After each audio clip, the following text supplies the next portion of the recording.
Olá, boa tarde. Olá, muito boa tarde. O comércio foi o setor que mais perdeu vagas de trabalho no estado, no mês de abril. E esta realidade já reflete no crescimento da busca por vagas nas agências de emprego de Porto Alegre. Na sede do Cine, no centro de Porto Alegre, a busca pela recolocação no mercado de trabalho lota a sala de espera já no primeiro horário. Há quanto tempo você procura vaga? Faz 3 meses já. Tem sido difícil? Tem sido difícil. Tá muito difícil mesmo. Faz 2 meses já que eu tô desempregada. A grande procura por colocação no mercado de trabalho reflete os números do Boletim do Emprego Formal em Porto Alegre.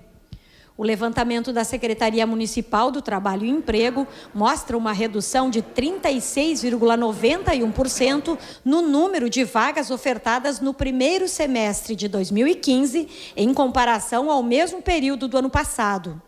Com certeza, né, é a crise nacional que o país enfrenta e eu creio que isso aí, a oferta de vagas, ela repercutiu, né, ela se fez sentir nas empresas que começaram a diminuir o seu quadro de trabalhadores e, consequentemente, a sua oferta de vagas.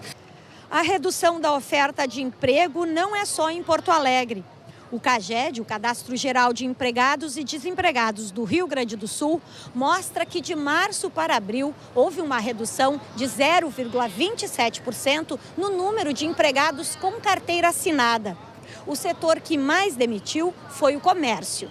Em abril, 3.044 comerciários gaúchos perderam o emprego. A economista-chefe da FEComércio diz que os números refletem a desaceleração da economia do país. O mercado de trabalho, ele foi o último a refletir essa desaceleração que esse ano vai acabar registrando, até no caso brasileiro, um decrescimento da produção. O que leva o mercado de trabalho a refletir, por último, é a rigidez da nossa própria legislação trabalhista. Então, no Brasil, é muito caro demitir alguém. Então, muitas vezes, as empresas, mesmo em dificuldades financeiras, elas atrasam a demissão dos seus funcionários, porque o ônus dessa demissão é tão caro para a empresa que isso pode aumentar ainda mais as dificuldades que elas estão vivendo. A colocação irregular de propaganda nas ruas e avenidas da capital pode resultar em multa. Para instalar outdoors e cartazes em fachadas é preciso autorização da Secretaria Municipal do Meio Ambiente. Já a colocação de publicidade em postes de iluminação pública é proibida. Quem for flagrado pela SMAN vai sentir no bolso. As multas variam de R$ 500 a R$ 800.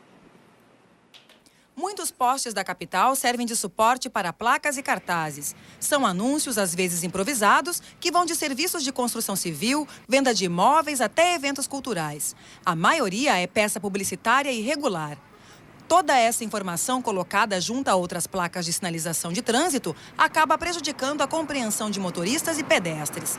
Somente este ano, a Prefeitura de Porto Alegre já recolheu mais de 4.000 itens.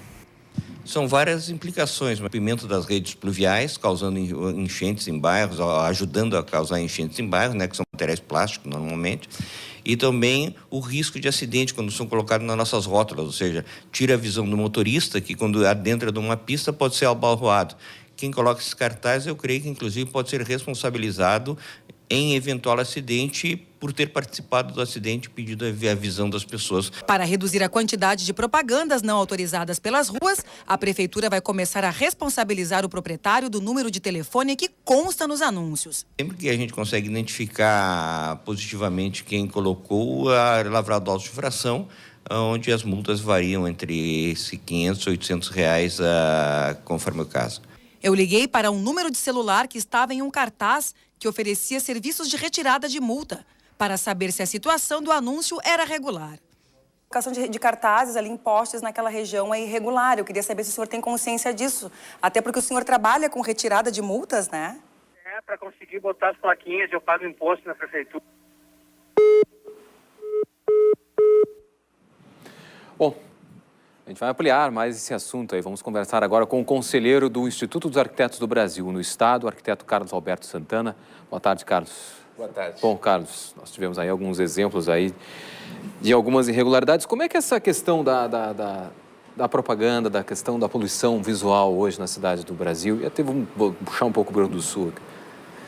As cidades do Brasil, em geral, elas têm uma grande poluição visual, causada principalmente, pela uma noção errada do nosso povo sobre o que é interessante em termos de publicidade, de venda de imagens, mas também pela falta de apoio, principalmente dos dirigentes políticos, à implantação de um projeto de arquitetura, um projeto urbanístico e paisagístico para as nossas cidades.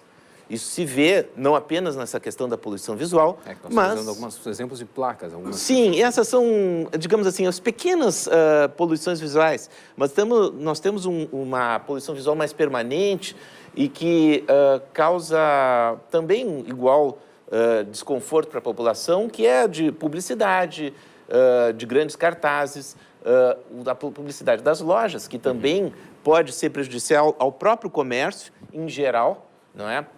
Quando uma área comercial se torna muito poluída, a gente nem encontra o local que a gente busca, o estabelecimento que a gente busca. Então, é necessário haver um controle, porque isso é mais ou menos como numa feira. Se todos os peixeiros começarem a gritar cada vez mais alto para vender o seu peixe, ninguém mais vai ouvi-los, porque o barulho vai ser ensurdecedor. E a realidade em São Paulo? São Paulo, em 2007, conseguiu promulgar uma lei no qual ela conseguiu razoavelmente resolver esse problema. Como é que é hoje como é que é a realidade de São Paulo? Como é que São Paulo, uma cidade daquele tamanho, talvez São Paulo seja uma das exceções que conseguiu fazer esse tipo de serviço, eu entendo, de trabalho? Pelo que eu conheço da situação, que a classe dirigente de São Paulo acordou para os benefícios que a cidade teria em se livrar da poluição visual.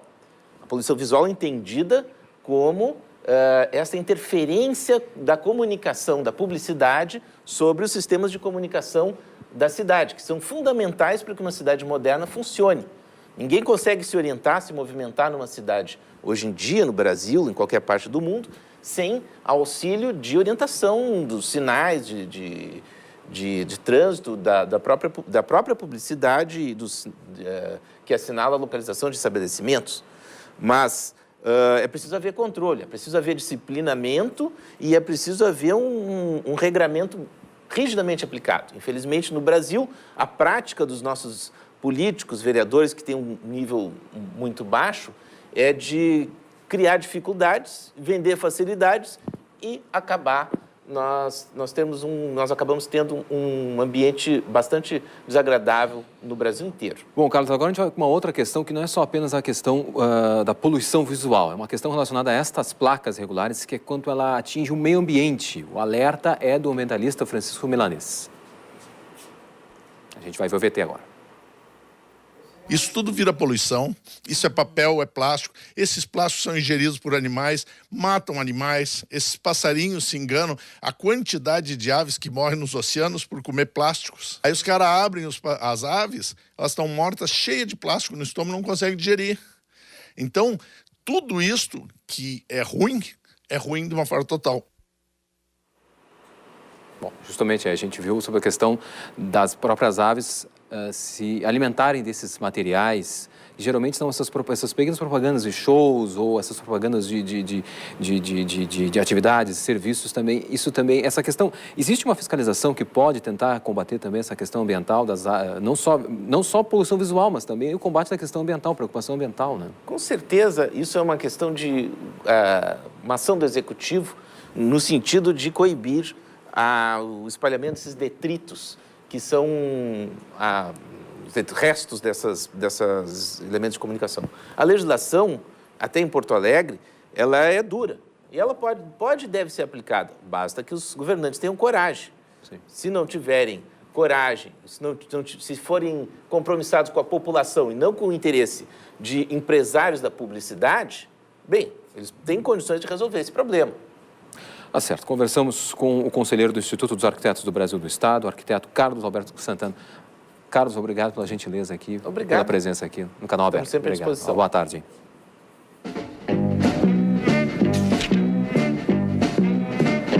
It was 10 o'clock last Monday night and I had gone to bed. little sister came in late and you ought to heard what she said. Oh, mama, mama, mama, mama, mama, mama, mama, mama, don't be mad at me. Cause I really, really, really, really, really didn't know what time it happened to be. We were swinging. Foi publicado no Diário Oficial da União de hoje uma portaria que torna o Exame Nacional do Ensino Médio obrigatório para todos os candidatos ao Fundo de Financiamento Estudantil, o FIES. As novas regras passam a vigorar a partir de 1º de janeiro de 2016. Conforme a portaria, a seleção dos estudantes aptos para o FIES será efetuada exclusivamente com base nos resultados obtidos no Enem. A partir de janeiro, apenas candidatos que tiverem feito 450 pontos e não tiverem zerado a redação poderão se candidatar ao crédito. Antes da determinação, os professores que exerciam o magistério em escolas públicas e os alunos que haviam concluído o ensino médio até 2010 não precisavam fazer o exame. A inscrição para o Enem 2015 começou ontem e vai até o dia 5 de junho. O inglês Richard Dawkins abriu o ciclo de palestras da edição deste ano do Fronteiras do Pensamento. Considerado uma das 100 pessoas mais influentes do mundo, Dawkins é um biólogo evolucionista com vários títulos honoris causa. O cientista é ateu e ativista contra a ideia do criacionismo. Autor de vários livros de divulgação científica, aproxima o leitor comum de suas teorias através de uma linguagem informal e metafórica. Sua teoria mais famosa é a que defende que os genes são responsáveis pela evolução das espécies. O Fronteiras do Pensamento, já em sua 9ª edição, traz conferencistas nacionais e internacionais de renome em várias áreas à capital para analisar a atualidade e discutir o futuro. 3 ônibus com haitianos, senegaleses e um nigeriano chegaram no final da madrugada desta terça-feira na rodoviária de Porto Alegre. Destes ônibus desembarcaram 2 haitianos, 10 senegaleses e um nigeriano.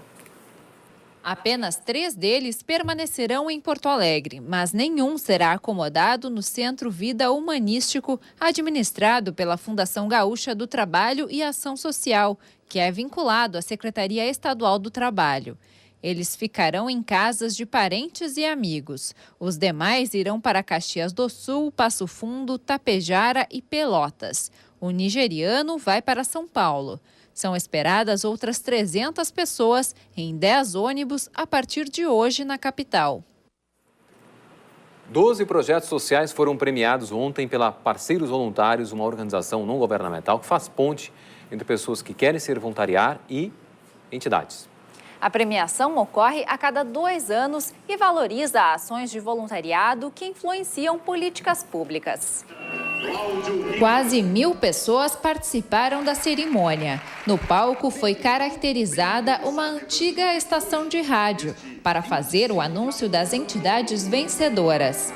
A ONG Parceiros Voluntários tem cadastradas atualmente 400.000 pessoas dispostas a praticar trabalho voluntário. 1.600.000 pessoas são beneficiadas. Esta foi a 8ª edição do prêmio. Salvar uma vida não tem preço. O que dizer então de quem dedica horas do dia com esse objetivo? Depois da retirada de um pedágio de um dos pontos mais perigosos do trânsito gaúcho, um grupo de socorristas passou a atender as ocorrências de acidentes em Carazinho, no norte do estado. Eles não ganham dinheiro pelo que fazem, mas o serviço traz recompensa. Quando a vida de alguém está em jogo, minutos e segundos são preciosos. Não há tempo a perder, por isso o estado de alerta. Quando o chamado vem, não dá para esperar. A ideia de montar um grupo de socorristas voluntários veio de 5 amigos. É uma dedicação, em prol da vida dos outros, pessoas que a gente nem conhece, e acaba salvando de forma voluntária. Toda a nossa equipe aí, o pessoal são fenomenais, pessoas, seres humanos de verdade que deixam seu lazer nos finais de semana para vir apoiar o resgate voluntário nos finais de semana. Todos os integrantes da equipe são da área da saúde ou passaram por cursos técnicos. Gilmar conheceu o trabalho do grupo em um acidente quando parou para ajudar. Motorista de ambulância em Santo Antônio do Planalto, nas horas de folga, dá uma mão por aqui. É muito gratificante participar por um grupo voluntário. A gente não recebe nada em troca, né? Na realidade, a gente recebe o amor das pessoas quando a gente faz o atendimento.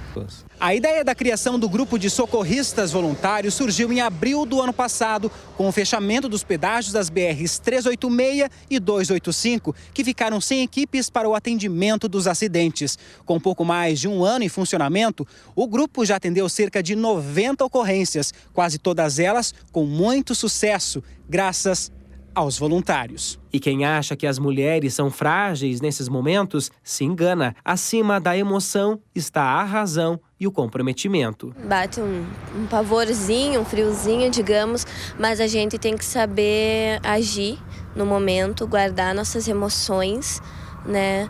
Guardar bastante com a gente, assim, porque tu não sabe a situação que a pessoa se encontra, né? No momento que tu vai chegar, tu não sabe a situação que tu vai pegar. O grupo de voluntários ainda não recebe incentivos públicos, por isso tem o apoio de várias empresas locais. A da Vera faz a manutenção elétrica da ambulância. É muito gratificante para mim saber que eu estou colaborando também, né, com eles e que eles estão salvando vidas aí, né? É muito gratificante. Já do Douglas ajuda na parte da mecânica. Eu acredito que não tem dinheiro que pague ver uma pessoa passando essa gratidão num sorriso de ter sido salva por alguém que nunca viu na vida e que não cobra nada em troca, principalmente, né? O que se vê é uma corrente do bem, sempre em benefício do próximo. Na casa da dona Aidi, uma visita mais do que esperada, de agradecimento por parte dela. Há algumas semanas, ela sofreu um acidente de moto e machucou o pé. Foi atendida por pessoas que até então não conhecia pessoalmente. São anjos que vêm para ajudar, né? Porque não pedem nada em troca. Mesmo com todas as campanhas de conscientização, todos os anos surgem inúmeros casos de câncer de mama no país. Tão importante quanto o diagnóstico precoce está também a cirurgia de reconstrução mamária após o tratamento da doença. O médico Mário Schor, coordenador do Serviço de Mastologia do Hospital Ernesto Dornelles, é um dos autores do primeiro Atlas de Cirurgia Reconstrutiva de Mama em mulheres que têm ou tiveram esse tipo de câncer e está aqui conosco hoje. Boa tarde, tudo bom? Tudo bem. Bom, esse Atlas, ele é uma obra pioneira, né? Feito em Milão. Qual o objetivo dele? O objetivo é ensinar os médicos, mastologistas, cirurgiões plásticos, cirurgiões oncológicos, todos os médicos interessados na reconstrução mamária que tratam o câncer de mama, a conseguir reconstruir adequadamente, oferecer técnicas de reconstrução imediata, de preferência, ou tardia, caso a mulher já tenha tirado a mama em outro momento, para que possam oferecer à população um tratamento adequado, que é a reparação da mama quando está tratando câncer de mama. Bom, todos os casos em que é preciso a retirada da mama na luta contra o câncer, todos esses casos podem haver a reconstrução mamária? Nem todos, mas a maioria. Se pensa que mais de 90% das mulheres, 9 entre 10, possam fazer a reconstrução da mama no mesmo momento. E essa reconstrução mamária, o remodelamento mamário, não é só indicado nos casos que se tem que tirar a mama, a mastectomia, como chamamos, mas também na cirurgia conservadora. Quando se preserva a mama, muitas vezes se criam defeitos na mama, difíceis de serem corrigidos e que também prejudicam e trazem uma sensação de mutilação muito grande. Então, essas técnicas, elas servem tanto para quando a mulher preserva a mama, quando é preservada na cirurgia, quanto se retira a mama. Para ambos, remodelar a mama, manter o formato adequado, combinando com o formato do corpo da mulher, esse é o objetivo. A reconstrução da mama é uma decisão da mulher, né? Tem mulheres que podem escolher não fazer, mas como é importante para a questão da autoestima? É muito importante. Esse ponto que tu tocou, ele é fundamental. O desejo da paciente é soberano, está acima do desejo do médico. Se a mulher não deseja reconstruir naquele momento, muitas vezes o diagnóstico é um impacto muito grande na vida dela e ela não consegue pensar em outra coisa a não ser extirpar a doença naquele primeiro momento. A decisão por reconstruir a mama é muitas vezes complexa, não é uma decisão fácil de ser tomada quando a gente está muito desestabilizado. Não tem problema, se faz num outro momento, caso seja o desejo da paciente. Mas a maioria das mulheres deseja reconstrução imediata, porque a mutilação é muito grande. A preocupação com a doença, ela vem junto com a mutilação. A Organização Mundial da Saúde preconiza que a ausência de doença não significa saúde. Uma pessoa saudável, ela tem que estar se sentindo bem, reconfortada, se sentindo inteira, no seu meio, com a sua família, se ressocializar o quanto antes, e isso que é importante. Só extirpar a doença não significa que essa pessoa está curada ou que está saudável. Bom, em relação à importância da reconstrução mamária, é uma questão estética apenas? Estética, sim, claro, mas considerando, muitas vezes a gente vê a questão estética como uma questão menor em relação à doença, ao câncer de mama. Mas a questão estética é o que nos integra à sociedade. A questão estética é o que nos faz nos sentirmos inteiros, é o que nos faz sentirmos aceitos. Então, ela, num tratamento que é tão mutilador quanto o do câncer de mama, num órgão tão simbólico da feminilidade, a questão estética faz parte do tratamento. É isso que nós temos preconizado e é isso que a lei de 2013, que já promulgado pela presidente Dilma, fala que a reconstrução no sistema público de saúde faz parte do tratamento do câncer de mama. Então tem que ser oferecido pelo SUS. Tem que ser oferecido, o serviço tem que se habilitar. A gente sabe das dificuldades da realidade brasileira e que a maioria dos serviços ainda não oferecem essa reconstrução imediata, mas se trabalha para isso. É importante que essa cirurgia seja feita logo após, então, a retirada da mama ou após o tratamento? Ambas as técnicas são válidas. Pode ser feito tardiamente, como a gente chama, que é tratar o câncer de mama, a mulher tem a mutilação e depois reconstrói, mas o nosso objetivo, o ideal é que ela saia com a reconstrução no mesmo ato cirúrgico da retirada da mama, porque a sensação de mutilação diminui. Ela não chega a perder a mama, ela não se vê sem a mama e ela tem uma mama substituta, ou a técnica que for usada, e sai inteira da sala de cirurgia. Tá certo, então. Mário Chor, muito obrigada, então, por falar com a gente sobre esse assunto tão importante, né? Reconstrução mamária para essas mulheres que enfrentam essa doença. Obrigado. Muito obrigada e boa tarde. Boa tarde. A linha de lotações do bairro Restinga pode ter horários reduzidos durante a madrugada para que o número de assaltos diminua. A empresa pública de transporte e circulação avalia a possibilidade, tentando fazer com que o impacto seja o menor possível para a comunidade da zona sul da capital. Com carros quase vazios, os motoristas viram um alvo de roubos rápidos e 30 deles já pediram demissão. Foram 64 assaltos em pouco mais de 6 meses de operação da linha. Ainda no início do ano, o terminal de saída do lotação, que fica perto do Hospital da Restinga e ao lado de um grande terreno de mato fechado, era um ponto de assaltos.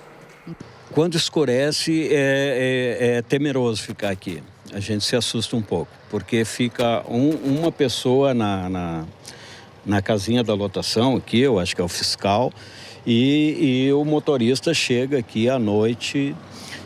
Realmente, a gente se assusta um pouco. Nos últimos meses, os ataques têm acontecido nas paradas. E o principal alvo é o caixa do motorista, que também é o cobrador nos lotações. A empresa já recebeu pelo menos 30 pedidos de demissão. Os passageiros são solidários. Quem é que vai trabalhar nessas lotações? Aí vão tirar as lotações da gente? Não pode, os velhos precisam da lotação. A Brigada Militar prendeu há 2 semanas uma dupla que chegou a praticar 3 assaltos em 4 dias. Os assaltos estão muito relacionados, nós acreditamos, à questão do uso de drogas, né? Então, e a lotação é um dinheiro fácil, né? Intensificamos as abordagens e conseguimos diminuir. Só que a característica do roubo à lotação, ela se modificou. Nós não temos um passageiro assaltando a lotação. Normalmente o que acontece é o assaltante, ele sobe no momento que o motorista para o veículo, ele faz o assalto e desce, ele não chega a se tornar um passageiro. Também durante a madrugada, os lotações têm horários de 10 em 10 minutos. Como seguem muitas vezes vazios, a Associação dos Transportadores por Lotação enviou à EPTC o pedido para reduzir as viagens. Outra ação para inibir os assaltos e não afastar os passageiros. Apresentamos aí já em conversa com a EPTC, relatórios de carregamento da linha durante a noite, também a quantidade de assaltos que ocorreram, né? E as demissões. E a IPTC está estudando isso aí para achar uma forma de talvez até de conseguir reduzir os horários da noite. Todos os anos, 50 mil crianças e adolescentes desaparecem de casa no Brasil. A situação preocupa. O país tem 250 mil casos que ainda não foram solucionados. Ontem, no Dia Internacional da Criança Desaparecida, a Delegacia da Criança e do Adolescente Vítima realizou ações de conscientização aqui em Porto Alegre. Panfletos para explicar o que fazer em caso de desaparecimento de menores e como evitar o problema. Uma dica é prestar atenção a mudanças de comportamento. Também é importante verificar com quem os filhos conversam na internet e nunca descuidar das crianças em ambientes movimentados. Se mesmo assim o desaparecimento ocorrer, não é necessário esperar 24 horas para procurar a polícia e iniciar as buscas. Não existe o prazo, né, que a gente escuta falar de 24 horas, não precisa esperar as 24 horas. A partir do momento em que alguma coisa estranha que fugiu da rotina daquela pessoa, procure a Polícia Civil e faça o registro de desaparecimento. Em todo o país, em média 50 mil crianças e adolescentes desaparecem anualmente. Só em Porto Alegre, 1.600 sumiram no ano passado e 645 este ano. 80% dos casos de 2015 já foram solucionados. As causas são as mais variadas possíveis, mas dentre o número maior que a gente tem observado são a fuga para namoro, desavenças familiares, entre 14 e 17 anos. Eles são encontrados normalmente na casa de algum parente ou na casa de algum amigo. Vai depender muito do motivo que ocasionou a fuga. Outro motivo que leva muitos menores a fugirem de casa são abusos e maus tratos no ambiente doméstico. Nesses casos, o Conselho Tutelar é acionado. Na rodoviária de Porto Alegre, fotos de desaparecidos são exibidas em telões para que os passageiros possam ajudar a encontrá-los.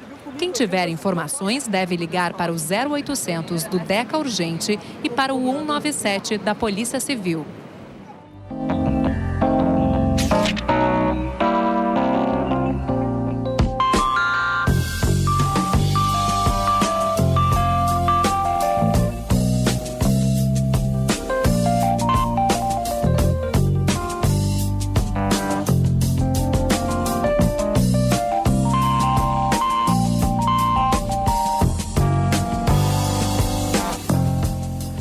Empreender é encontrar formas de satisfazer necessidades existentes a partir de horizontes inéditos. No entanto, validar ideias que possam resultar em negócios promissores é um grande desafio. E o Canal Aberto conversa agora com o Leandro Pompermayer, assessor estratégico da incubadora de empresas Raiare, do Parque Científico e Tecnológico Tecnopuc do Rio Grande do Sul, né, da PUC do Rio Grande do Sul, e a gente vai conversar com ele, vai dar dicas aí para quem tem intenção de abrir o seu próprio empreendimento. Boa tarde, Leandro, tudo bem? Boa tarde. Como é que se define o empreendedorismo hoje? O que é um empreendedor? Qual é o perfil do empreendedor? Bom, acredito que empreendedorismo é um ato de transformação, de mudança. Se a gente pega o empreendedor em si, é um cara que tem mais uma inquietação dentro dele para aquele estado de zona de conforto que as pessoas normalmente estão acostumadas.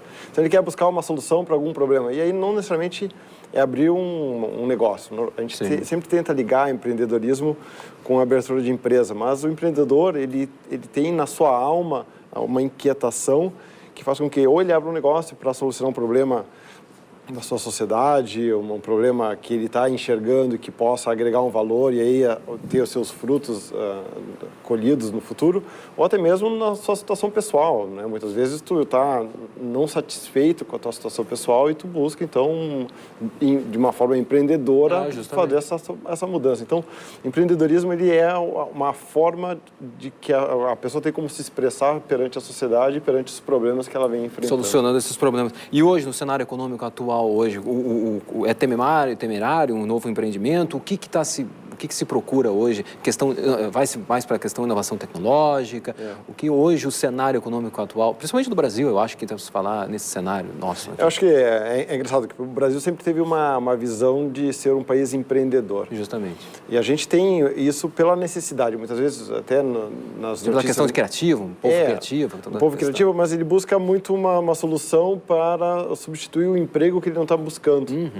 Mas hoje em dia, tu vê pela nova geração uma mudança, principalmente com a questão da tecnologia e da inovação existente dentro das universidades, com acesso a esse tipo de inovação que vem até mesmo de outros países.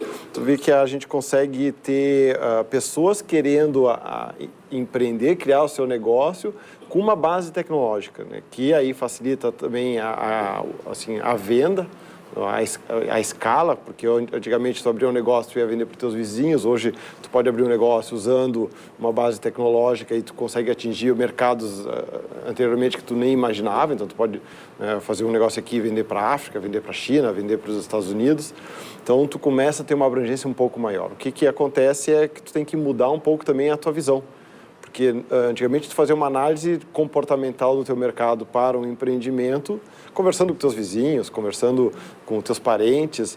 Hoje tu tem que fazer uma análise do que está acontecendo no mundo e qual é a necessidade daquele nicho que tu está querendo colocar o teu negócio. Então... E vale a pena, por exemplo, para começar esse negócio, pedir um empréstimo no banco para começar esse negócio? Ampliar um negócio? Eu tenho aquela visão de que... Porque às vezes começa e não tem absolutamente nada, né? Não tem dinheiro. Como é que pode se começar? A gente faz empréstimo para comprar um televisor. E aí parcela lá o televisor em 20 vezes, porque a gente acredita que aquilo vai me trazer prazer no meu dia a dia, vou conseguir assistir o futebol. Mas se tu acredita numa ideia de negócio e tu sabe que aquilo vai te dar um fruto, vai te dar um prazer, vai fazer aquela mudança que tu espera, tu vai atrás desse dinheiro, se é o caso do dinheiro, tu vai atrás desse dinheiro num banco, numa financeira e busca esse dinheiro para começar o teu negócio. Mas, na minha opinião, para começar o negócio, o dinheiro é o menor item que nós nos preocupamos. Porque tem o comportamento da pessoa de não desistir no primeiro problema que ele vai encontrar vários problemas. Ele conseguir fazer um bom networking, porque às vezes o que tu está precisando é alguém que coloque a tua marca no mercado para que ele seja visto e depois seja comprado. Então, tu trabalhar essa rede de relacionamentos. E muitas vezes isso tu consegue aonde? Consegue em centros, na universidade, em parques tecnológicos, na comunidade, pega essa situação da indústria criativa, que também fomenta muitos negócios. Nós temos aqui no Floresta, lá no bairro Floresta, isso sendo fomentado bastante em Porto Alegre, sendo um dos cases mundiais. Tu começa a ver que as pessoas começam a se reunir para trocar ideias e aí, a partir dali, surgem negócios que, através de sinergias, de expertise das pessoas, aquilo alavanca. Então, o dinheiro pode ser necessário em algum momento, ele é bom, ele é o que a gente busca, mas não é essencial para abrir um negócio. Sim. Bom, hoje a PUC, o que ela tem conseguido feito para a questão de fomentar novos negócios, empreendedorismo? O que hoje tem acontecido na universidade de mais saliente, assim, que você pode destacar? A universidade é um celeiro de ideias, né? Se pensar, tem a pesquisa que traz inovação e aquilo a gente tenta transformar em empreendimentos que possam trazer benefícios diretos para a sociedade. Dentro do Tecnopuc, que está associado à universidade e da incubadora Raiar, a gente começa a ter uma forma de capacitar tanto a estudantes, professores, pesquisadores, até os técnicos administrativos, que eles possam pegar esses insights que são trabalhados dentro da pesquisa e até mesmo dentro da sociedade onde eles convivem para serem transformados em negócio. Então, tu apresenta as ferramentas, tu junta a mentoria e tu faz com que aquilo se transforme num bom negócio. Tá certo. Nós conversamos com o Leandro Poppermeier, assessor estratégico da Raiar e Tecnopuc. Leandro, obrigado pela gentileza, pela presença aqui no Canal Aberto. Obrigado e uma boa tarde. Muito obrigado. E agora o esporte. Tem novidades lá para os lados do Grêmio. Farid Germano Filho, boa tarde. Boa tarde, Marcelo. Terminou a novela, o Grêmio já tem técnico. O Grêmio contratou, anunciou no seu site oficial, Roger Machado é o novo técnico do Grêmio. O Roger, criado no Grêmio, nas categorias de base, jogou no clube, no Campeonato Gaúcho foi técnico do Novo Hamburgo e às 17 horas será na Arena do Grêmio apresentado oficialmente, mas Roger Machado é o novo técnico do Grêmio. A Confederação Brasileira de Judô divulgou a lista dos atletas convocados para os Jogos Pan-Americanos de Toronto, no Canadá. E entre os 14 atletas escolhidos, 3 são da Sojipa. Mayra Aguiar, Felipe Quitadai e Maria Portela. Aliás, Maria Portela, que está aqui nos estúdios. Tudo bem, Maria? Tudo bem, Felipe. A Maria que ganhou medalha de bronze no último Pan-Americano em Guadalajara, no México. Sim. Participou da Olimpíada de Londres, a última Olimpíada. E está preparada agora para mais uma convocação e mais uma vez representar o Brasil. Sim. A gente tem um período agora que a gente vai treinar no clube, né? Preparação. E dia 23 a gente vai para um treinamento em Mangaratiba, já concentrada para os Jogos Pan-Americanos, e depois segue para o Canadá, onde continua a preparação e depois já entra em combate nos Jogos Pan-Americanos. A tua categoria é peso médio? Isso, eu luto até 70 quilos. No Campeonato Pan-Americano, a gente tem o Campeonato Pan-Americano e os Jogos agora. E na minha categoria tem grandes nomes, tem a atleta da Colômbia, que é tricampeã mundial, tem a cubana, que é uma atleta bastante forte, medalhista olímpica, e a canadense, que também está aí surgindo, está medalhando sempre no circuito mundial. Então, são os grandes nomes que eu estou me preparando para enfrentar nos Jogos Pan-Americanos. Pois é, Jogos Pan-Americanos, mas com a visão também já no ano que vem no Rio de Janeiro, na Olimpíada, né? Essa competição ela é boa por isso, porque ela se assemelha muito aos Jogos Olímpicos. Tem a Vila Olímpica, tem todas as modalidades, tem toda a imprensa em cima, que está presente, né? Então é bom por isso, que nos prepara também para a vivência dos Jogos Olímpicos, né? Mas é muito parecido. Eu estava conversando com a Marta antes de nós entrarmos aqui para o estúdio, e a Marta me dizia o seguinte: eu vou para a Olimpíada, mas não vou para participar da Olimpíada, eu vou para buscar a minha medalha. É bacana isso. Sim. Esse objetivo está traçado e tu vais lá para subir o pódio. Exatamente. Eu lutei em Londres, foi uma experiência, foi minha primeira Olimpíada, né? Então, fator surpresa, tudo realmente dá um choque, é muito diferente de todas as competições que a gente participa. É um mega evento. Né? É muito diferenciado. Eu já participei de campeonatos mundiais, grandes lãs, enfim, vários eventos, nada se compara. E hoje eu me preparo para buscar uma medalha olímpica, né? Que é o meu maior sonho, e eu trabalho para que eu consiga concluir esse objetivo. Eu tenho curiosidade, tenho certeza que o telespectador também tem curiosidade. Como é que é a rotina de treinamentos de uma atleta olímpica? A gente treina de segunda a sábado, né? Segunda a sábado? De segunda a sábado, sendo que tem treino técnico e treino físico na parte da manhã. Normalmente, segunda, quarta, sexta e sábado são treinos físicos e terças e quintas são treinos técnicos. E todos os dias à noite a gente faz um treino, digamos, tático, assim, que aí entra mais a realidade, a gente faz luta mesmo, né? E isso dá em torno de 3 horas e meia, 4 horas diárias. Diárias? Tu ainda treina jiu-jitsu? Eu treino jiu-jitsu para aprimorar um pouquinho mais, exatamente, para melhorar essa parte, mais como complemento para o meu jogo. Tem ajudado bastante. Tem ajudado bastante. Abre mão de tudo, né? Até mesmo da família, né? Sim. É um sacrifício muito grande, porque lá no resultado final, no pódio, naquela hora que dá emoção, que toca o hino brasileiro, né? Que todo mundo se emociona, se arrepia, enfim. Sim. Passa todo um filme, né? Tudo o que aconteceu e todo o sacrifício que foi feito, né, Marta? Com certeza. Todo sacrifício é válido, né?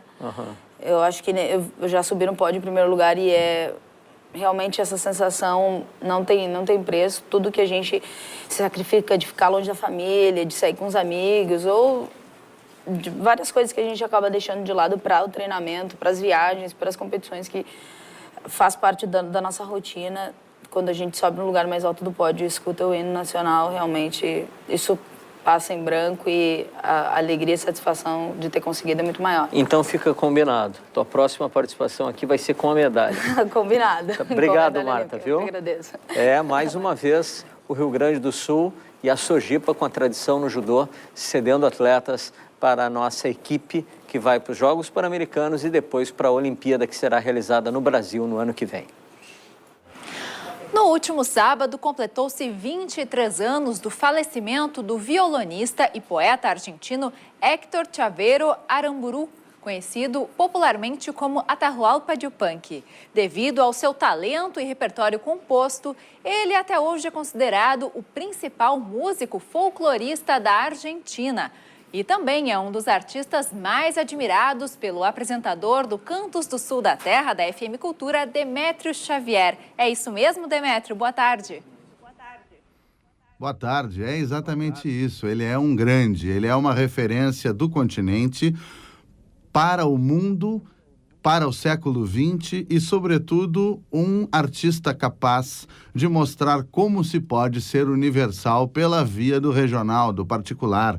Aquela velha história, pinta tua aldeia e serás universal, Yupanqui é um grande exemplo disso. Vejam, por exemplo, quando ele diz: escuta-me, homem branco, eu sou a cordilheira, o rio e o guanaco, eu sou a terra e o pastiçal de ouro, e o milho prodigioso, o cevadal azul. Tu já viste algo mais poderoso que a minha grande esperança? Conheces tu algo maior que o meu silêncio? Ele está falando do índio, mas do índio da cordilheira. E ele entra muito a propósito com esse texto lindo que se chama exatamente Escuta-me, homem branco, escuta-me, hombre blanco, porque hoje é dia da integração andina, hoje é dia de celebrar a identidade andina, a identidade que tem a ver com a cordilheira, com essa espinha dorsal do continente. É importante que a gente tenha em conta que esse Atahualpa Yupanqui, a gente costuma chamar assim, e não há nada de mais que a gente chame com a sonoridade da nossa língua, alguém que é mundial, que é universal. Atahualpa Yupanqui escolhe esses dois nomes, esses dois pseudônimos, porque eles dizem respeito a dinastias incaicas, muito importantes historicamente, mas também porque esse nome quer dizer o filho da terra que veio de longe para narrar. Que beleza! E é importante a gente saber que esse homem veio narrar não apenas como um compositor de música de linha folclórica, de música nativista, digamos, de música de terra dentro. Ele é um escritor, ele é um importante escritor. Ele tem muitos títulos como esse Aires Índios, esse Aires Índios, e ele tem que ser conhecido por isso também, porque é um prosador de muita qualidade e um poeta, claro. Um poeta a gente até imaginaria com mais facilidade, sendo ele autor de canções. A maior parte das lindas melodias mais conhecidas das músicas de Atahualpa Yupanqui são compostas pela mulher dele, que por razões mesmo de machismo e de outros tipos de preconceito, como a xenofobia, ela sendo estrangeira, sendo de nacionalidade francesa e mulher, escolheu o pseudônimo Pablo del Cerro, uma coisa bem masculina e bem campeira, bem interiorana, por ser do Cerro Colorado, onde eles viviam. O fato é que esses dois, e sobretudo Atahualpa Yupanqui como escritor, são uma referência de canto popular e de literatura também para o mundo a partir do nosso continente. E nos mostram que é lindo lidar com o regional, apreciar um trabalho como esse pelo que tem de gaúcho, de parecido conosco, mas ele pode ser muito mais do que isso. E é isso que justifica a permanência, a transcendência de um nome como esse no Japão, na França, em Israel, pelo mundo afora. Essa, então, é a nossa dica, que a gente procure também como escritor esse maravilhoso Atahualpa Yupanqui. Tá certo, muito obrigada mais uma vez, então, Demétrio, pela sua participação aqui no Canal Aberto, e a gente volta a se falar na próxima terça-feira. Boa tarde. Hoje é o dia de Nossa Senhora de Caravaggio, a santa mais popular da Serra Gaúcha. Em cidades como Caxias do Sul e Farroupilha, o dia da santa é considerado feriado. Todos os anos, nessa época do ano, fiéis da Serra Gaúcha participam de uma romaria que termina no Santuário de Caravaggio. A peregrinação começa às 2h da tarde e aguarda 40 mil devotos. Uma reportagem da TV Caxias, os desafios desta caminhada. Agora são 7 horas da manhã, nós estamos começando a nossa peregrinação, que a gente não sabe quanto tempo vai durar, a gente não sabe o que a gente vai encontrar, quanto tempo a gente vai levar para chegar até o Santuário de Nossa Senhora de Caravaggio. O que a gente sabe é que nesse percurso a gente vai encontrar muita fé, muita devoção de todos os momentos que seguem esse percurso. Até breve. Acompanhados pela fé e por milhares de romeiros que seguiam em direção ao santuário, Demos início aos primeiros passos, ainda na RS 122 em Caxias do Sul. A quantidade de fiéis surpreendia. Pessoas de todas as idades comprovando que para acreditar não é preciso ter 70 ou 80 anos. Afinal, a fé é possível para todos. Nossa missão era pagar uma promessa feita a Nossa Senhora de Caravaggio em dezembro do ano passado. O desafio? Percorrer 13 quilômetros até nosso destino, para alcançar as mãos de Caravaggio. Agora são 9 horas da manhã, falta um pouco mais de 3 quilômetros para chegarmos até o Santuário de Nossa Senhora de Caravaggio. O cansaço já começa a bater, os pés estão cansados, mas ainda tem um bom percurso pela frente. E seguimos, assim como as 92 mil pessoas que fizeram a peregrinação em todo o final de semana. Pelo caminho, velas eram acesas já em homenagem à santa que aguardava os fiéis. E, incrivelmente, mesmo com o vento, elas permaneciam queimando e trazendo luz para o caminho de quem cruzava por ali. Logo mais à frente, finalmente, visualizamos o santuário. Os passos ficaram mais apressados para chegar até ele. Depois de 3 horas e meia de caminhada, entre paradas, cansaço, pausas para comer também, a gente chegou até o Santuário de Nossa Senhora de Caravaggio. Está acontecendo agora uma missa, é muita emoção, muitos fiéis sendo devotos, mostrando toda a sua devoção à Nossa Senhora de Caravaggio. Em um dos momentos de maior emoção, chegamos à capelinha onde fica a imagem de Nossa Senhora de Caravaggio. Em direção a ela, uma fila de fiéis. Todos querendo chegar perto e tocar a imagem em um claro sinal de gratidão. Verdadeira demonstração de fé. Bom, o Canal Aberto volta amanhã com novas informações. Nesta quarta-feira, você vai ver entrevistas com especialistas sobre direito do trabalho e previdenciário e os perigos das lesões na boca. Uma boa tarde para você. Boa tarde, até amanhã.